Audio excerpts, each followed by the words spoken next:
Hey guys, welcome back to Flat Creek Outdoors. I'm Phil, and today we are on the hunt for firewood again, building the inventory for next year because I'm all sold out pretty much for this year. I've bought and resold a little bit of wood.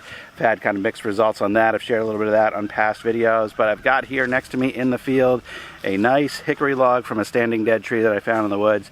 Drug it out the other week. I didn't film it for you guys, sorry. But I'm going to buck that up now and then haul it to the splitter later. And then I've got another oak tree over there on that tree line that I've identified that I want to take down. So anyway, let's get to work, fire up the saws, and start throwing some wood chips.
That stuff's all cut up. That's going to make some great firewood, and it's pretty dry, especially as you get near the top of the tree. This was standing dead for at least 2 years. I've had my eyes on this tree for a while, and for the longest time I actually thought it was poplar, and I was afraid when I went to go finally cut it down that it was going to be all rotten because poplar just doesn't hold up that long.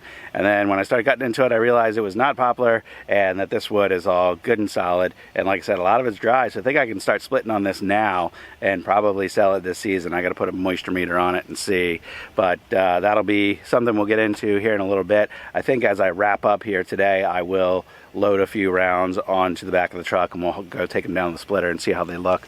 But before we do that, I want to go take down a tree that's along this tree line. This tree line is one that I've been working on since we bought this property, and over the last couple years I've done several videos of different versions of cleanup here. there are kind of multiple generations of pine trees that have been encroaching on this field now, and we have been working on cutting those back, and I've got a lot of it cleared. You can see down here the pines are a little bit thicker because I haven't gotten into that section yet, but as you get down in that direction, it's cleared out a lot better. We're getting back into where mature trees are, and now I'm starting to take some of those mature trees down and use those for firewood, and we can go all the way back to our property line, which isn't too much farther into the woods there, but far enough that there's some good trees there that'll make some good firewood, and I want to reclaim as much of this field as I can. All right, so on this tree line here, you can see this is all just young pines that have encroached on the field.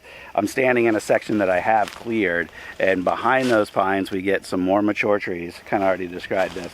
And then just behind that, another 15-20 feet, depending on where you're standing, we've got our orange survey tape from where our property line is. Kind of follows this little creek bed that's over here. But it is this oak over here that's leaning out over the field that I was looking at taking down today. There's not too much in front of it that's going to be a problem. There's some really small pine stuff, and that's it. So I don't think I'm going to worry about clearing anything out in front of it. We're just going to let it fall where it falls, and hopefully this goes off without a hitch.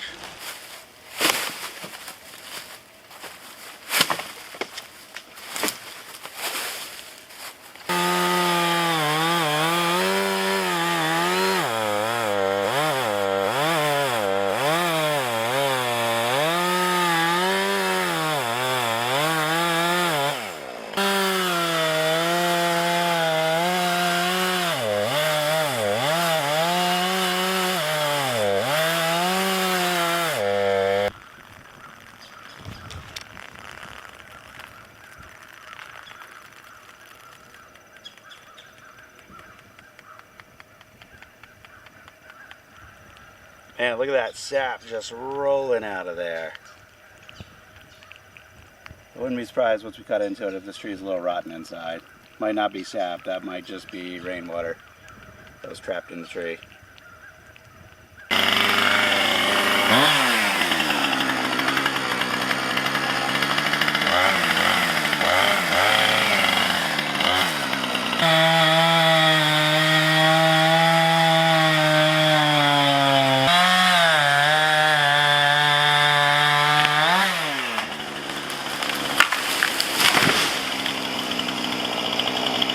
All right, tree's down. I made a pretty good plan on that. I was a little nervous over here because I didn't have really good footing on the downhill side of this tree.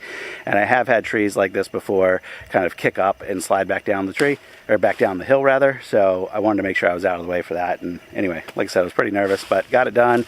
Made a pretty good plan on this and executed well, which is uncommon for me. A lot of times I take down trees and I think I have one plan, but I end up doing something different. But got a good cut on it and had a good hinge there, did a bore cut and knocked out this trigger wood at the very end from this side where I had better footing, and the tree came right down. So that was a pretty good plan. And now that the tree's down, I'll just come back whenever I get time with the tractor and grab that tree, buck it up, and split it later. Red oak around here takes like 2 years to get good and dry, so I'm not in a hurry to convert that to firewood, but in order to build the inventory, got to keep working at it. So that's one of several logs I will add to the pile and split in a future video. All right, last thing I'll do for you guys today is we'll grab some of these hickory logs, throw them on the back of the truck, take them up to the splitter, and see how they look. I think they're going to look pretty dry. Let's get to it.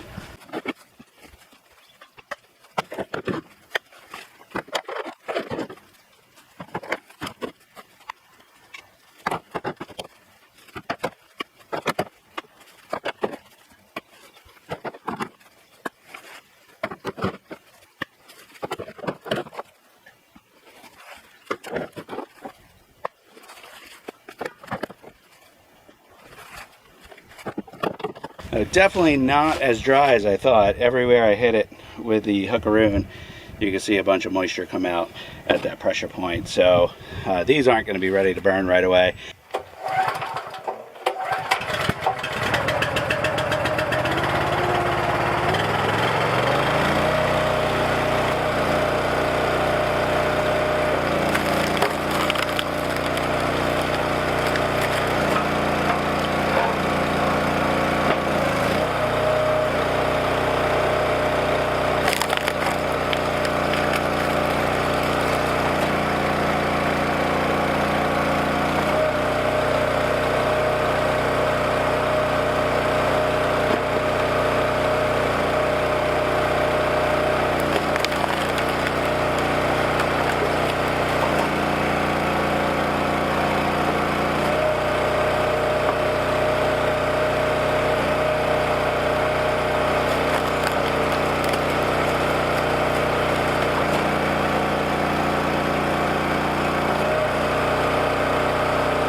got that little bit of wood split. Like I said, the larger pieces were still pretty wet, so I threw them off to the side. The limb wood that was kind of near the top of the tree was much drier, so I threw it over there in the pile. That's kind of mixed stuff that I'll end up selling within the next couple months.